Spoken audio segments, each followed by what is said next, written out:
बिस्मिल्लाहिर्रहमानिर्रहीम। बोलते कालम के साथ मैं आमिर रज़ा खान। और अब ईरान का एक तजारती जहाज़ जो है उसको कब्ज़े में ले लिया अमेरिका ने। आप कहेंगे मैंने शुरू यहीं से किया है, बात तो मुज़ाकरात की नहीं करनी चाहिए थी कि मुज़ाकरात हो रहे हैं। देखें, अमेरिका जो है मुज़ाकरात एक जानिब कर रहा है और दूसरी जानब आपने हर्मुज़ में उसकी नाकाबंदी मुसलसल ईरानियों के लिए जारी है, जिस पर बाकर कालिबोफ भी बोले। मुख्तलिफ उसके रहनुमा जो हैं, जो पासदारानी इनकलाब का लीडर हैं ब्रिगेडियर जनरल रज़ा, उन्होंने भी बयान दिया और उन्होंने कहा कि ये नहीं होगा कि आपने हर्मुज़ जो है तमाम ममालिक के लिए तजारत के लिए खुली हो, ईरान के लिए बंद हो। लेकिन इस जहाज़ को रोकना जो है क्यों इतना अहम है और क्यों सेंटकॉम ने इसकी बाकायदा वीडियो जारी की, इस पर फायरिंग भी की जा रही है और उसके बाद मेरीन्स को उतारा गया और इस जहाज़ पर कब्ज़ा कर लिया गया। ईरान ने इसको कज़ाकी करार दिया है और कहा है कि ये अमन के जो मुज़ाकरात हैं उनको सबोताज करने की एक कोशिश है कि सेंटकॉम में मौजूद कुछ लोग ये नहीं चाहते हैं कि अमन कायम हो। डोनाल्ड ट्रंप ने भी इस जहाज़ को कब्ज़े में लेने की जो है वो बात की तस्दीक कर दी है और यूँ वो जो हमें नज़र आता है कि आपने हर्मुज़ में कशीदगी कम हुई है, एकदम से बढ़ गई है और इसका नतीजा जो है आने वाले दिनों में मज़ीद ख़राब हो सकता है।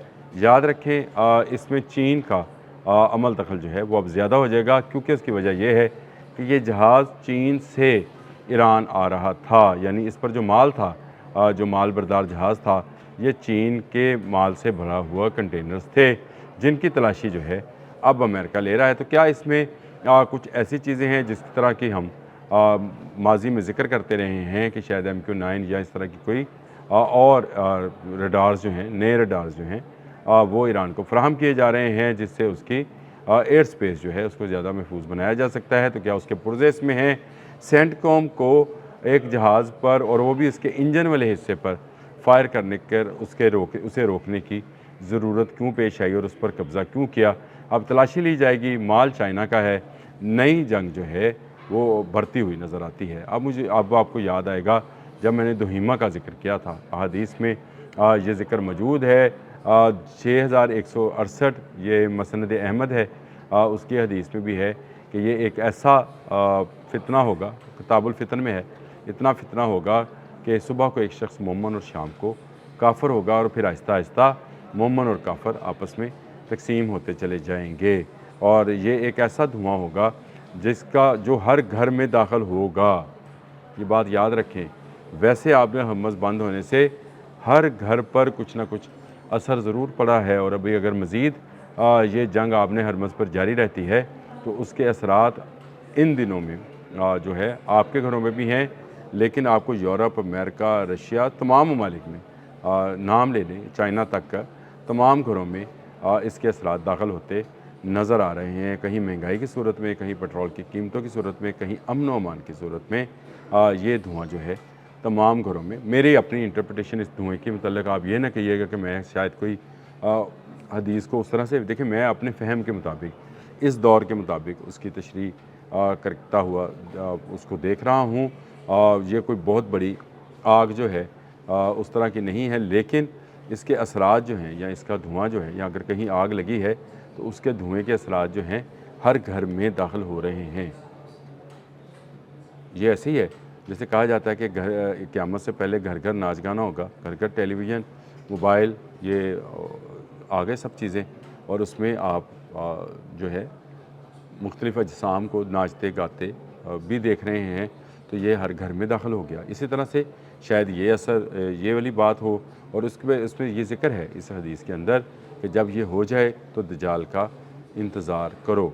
अब इन मामलात को लेकर कि आपने हर्मुज़ जो है ये इस पर एक जहाज़ को रोका जाता है, उस पर बाकायदा फायरिंग की जाती है, उसको नकारा बनाया जाता है, उसके ऊपर मरीन्स उतारे जाते हैं और तलाशी का अमल शुरू किया जाता है। इस तलाशी के नतीजे में क्या मिला क्या नहीं, ये अभी सेंटकॉम ने जारी नहीं किया, लेकिन उसकी वीडियो ज़रूर जारी की जो उस पर फायरिंग की जा रही है। ये एक नया जो है मैं ये समझता हूँ कि एक नया जो कशीदगी का रास्ता है वो अमेरिका ने अपनाया है। अमेरिका को इस ऐसे वक्त में जबकि पाकिस्तान में मुज़ाकरात हो रहे हैं, ऐसी चीज़ों से परहेज़ करना चाहिए था। दुनिया को अगर आपने अमन की तरफ लेके जाना है, गल्फ़ स्टेट्स को अगर आपने محفوظ بنانا ہے تو آپ کے لیے ضروری ہے کہ آپ ایران کے ساتھ ٹیبل پر بیٹھیں۔ جنگ سے آپ نہیں جیت سکتے۔ 40 روزہ جو جنگ ہے اس نے یہ بات ثابت کر دی، اس کو آپ 40 سال تک بھی لے جائیں گے تو یہ جنگ رکے گی نہیں۔ جب تک ایک بھی ایرانی زندہ ہے وہ یہ جنگ لڑتا رہے گا اور آپ کو اس میں جو ہے مصروف رکھے گا۔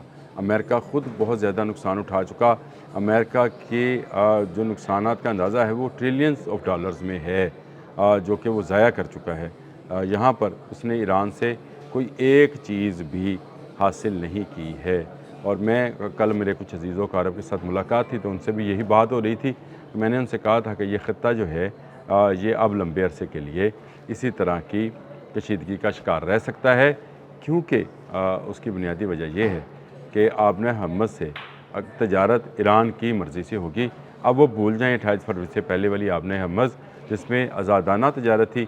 یہاں پر اب ایران ٹول ٹیکس نہیں لے گا تو امریکہ ٹول ٹیکس لے گا۔ دونوں طرف سے یہاں پر ہونے والی تجارت جو ہے آنے والے دنوں میں مہنگی ہو جائے گی، یا ایران کی بات مانی جائے گی یا امریکہ کی، اور دونوں اس بات پر جو ہیں کہ ٹول ٹیکس کون لے گا۔ یہ جنگ جو ہے ٹال جنگ بنتی جا رہی ہے۔ ٹال مینز لمبی جنگ بنتی چلی جا رہی ہے اور اس کے اثرات جو ہیں تمام ممالک میں آ رہے ہیں۔ یہ ایک ایسا پوائنٹ ہے جس میں جہاز پر قبضہ کیا گیا ہے، اور اس کے بعد ایرانی پاسداران کی طرف سے بھی یہ کہا گیا ہے کہ انہوں نے امریکی جہازوں کی طرف کچھ ڈرونز بھیجے ہیں، لیکن یہ ڈرونز میزائل میں بدل جائیں، کب بدل جائیں یہ کچھ نہیں کہا جا سکتا۔ ان جہازوں کی طرف جو کہ ڈسٹرائر تھے جن سے یہ فائرنگ کی گئی اور رک گیا جہاز اور اس پر قبضہ کر لیا گیا۔ یہ ایک نئی سنگین صورتحال ہے۔ یہ جنگ کے 40 دنوں میں بھی آپ کو نظر نہیں آئی ہے کہ کسی ایرانی بحری جہاز پر اس طرح سے قبضہ کیا گیا ہو اور ڈونلڈ ٹرمپ نے فخری انداز میں اس بات کا اظہار کیا ہو۔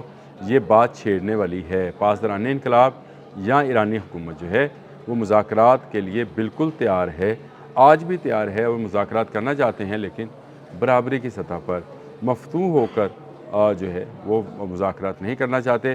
وہ کہتے ہیں کہ آبِ حمص اگر کھلے گی تو سب کے لیے کھلے گی۔ یہ نہیں ہو سکتا کہ بندر عباس اور چابہار جو ہیں یہ بندرگاہیں بند ہوں اور پورا میڈل ایسٹ جو ہے وہ تجارت کر رہا ہو، امریکہ کے مفادات کی پاسبانی کر رہا ہو، اور امریکی تجارت جاری رہے، ایرانی تجارت بند ہو جائے۔ اس کو امن نہیں کہا جا سکتا۔ اگر یہ امن ہے تو باقر کالیبوف نے تو لڑائی کا اعلان کر دیا ہے۔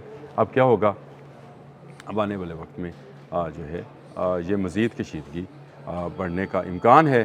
اللہ کرے پاکستان میں ہونے والے مذاکرات کامیاب ہوں، دونوں ممالک جو ہیں واپس پہلے والی پوزیشن پہ چلے جائیں، اور آبِ حمص جو ہے دوبارہ سے اسی طرح تجارت کا مرکز بن جائے جیسی 28 فروری سے جب اسرائیل نے حملہ کیا ایران پر، اس سے پہلے والی پوزیشن میں تھی۔